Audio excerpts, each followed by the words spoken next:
Let's get real for a second. Life is short, like really short. Most people spend more time deciding what to order on DoorDash than deciding what kind of life they actually want to live. And by the time they realize it, they're 47, slightly bald, slightly bitter, clinging to a Honda Civic with 250,000 miles and wondering why they never went skydiving in Thailand. The funny part, we all kind of know this. We've all seen those cheesy "life is short" quotes with sunsets and birds flying. But what do we actually do? We keep scrolling, or we watch another Mr. Beast video. Then suddenly it's midnight and we're like, hey, tomorrow I'll start living fully. Newsflash, tomorrow is just today with a fresh disguise. When I was like 21, I thought I was gonna live forever. Literally felt like there were unlimited tomorrows stacked up ahead of me. But one random day, I woke up with back pain for no reason. Like, I slept wrong. And my body was like, yo bro, you're not immortal. Welcome to aging. That's when it kind of hit me. So let me tell you a story that's both embarrassing and kind of hilarious. One time I was at this beach party. Everyone was dancing, music blasting, people jumping into the water, living their best lives. Meanwhile, I'm over here clutching my phone, replying to emails from a job I didn't even care about. Some random girl laughed, splashed water on me, and said, bro, you gonna be on your phone your whole life? Ouch. Reality check. That night I went home and thought, wow, if I died tomorrow, my last memory would be being worried about an Excel sheet. That's tragic. Imagine God being like, so,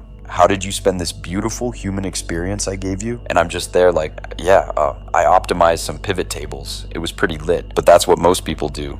We're so trapped in these little micro dramas, we forget to zoom out and see the big picture. Like, think about it, 100 years from now, you'll be dead, I'll be dead, everyone watching this will be dead. Your haters, dead. Your ex, dead. The coworker who microwaves fish, dead. So why exactly are we holding back on living? Here's where it gets kind of funny. People wait for some perfect moment to start enjoying life. I'll travel when I have more money. I'll ask her out when I lose 10 pounds. I'll start my business when I'm more confident. Bro, the perfect time is a fairy tale. It's like waiting to jump into a pool until you're 100% sure the water's exactly 82 degrees and chlorine balanced. Meanwhile, your friends are already doing cannonballs. I used to think living fully meant doing crazy stuff, like skydiving, backpacking across Europe, hugging llamas in Peru.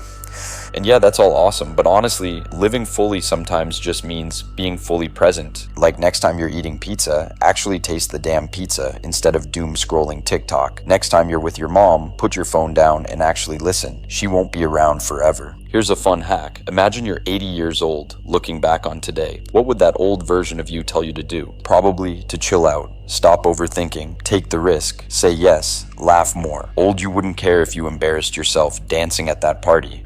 Old you would just be mad you didn't dance at all. There's a quote that's so painfully true, it almost isn't funny. Most people die at 25 and aren't buried until 75, meaning they stop chasing dreams, stop growing, stop being curious. They just exist. Wake up, work, come home, eat, sleep, repeat. And hey, if that genuinely makes you happy, awesome. But if it doesn't, what are you doing? Let me hit you with another quick story. I had this uncle who worked his butt off his whole life, always saying he'd travel the world when he retired. He retired at 65 and died at 66. Didn't even get to cash in on all the joy he postponed. That shook me, because we all think we have time. Spoiler, we don't. Now, before you think I'm telling you to quit your job, sell everything, and move to Bali, I'm not. But maybe take that salsa class you keep talking about. Maybe call that friend you drifted from. Maybe start that YouTube channel even if your voice sounds weird on camera. Trust me, it always does. Because one day you'll run out of laters. And wouldn't it suck if you realized too late you spent your best years being afraid of looking stupid? Another cheat code. Make a reverse bucket list. Instead of listing what you want to do before you die,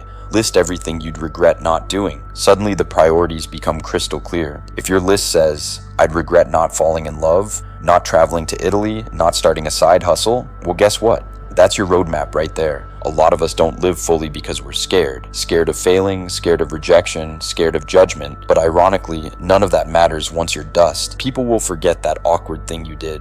They won't remember that business you tried that flopped. All that's left is whether you squeezed everything out of this ridiculously short life.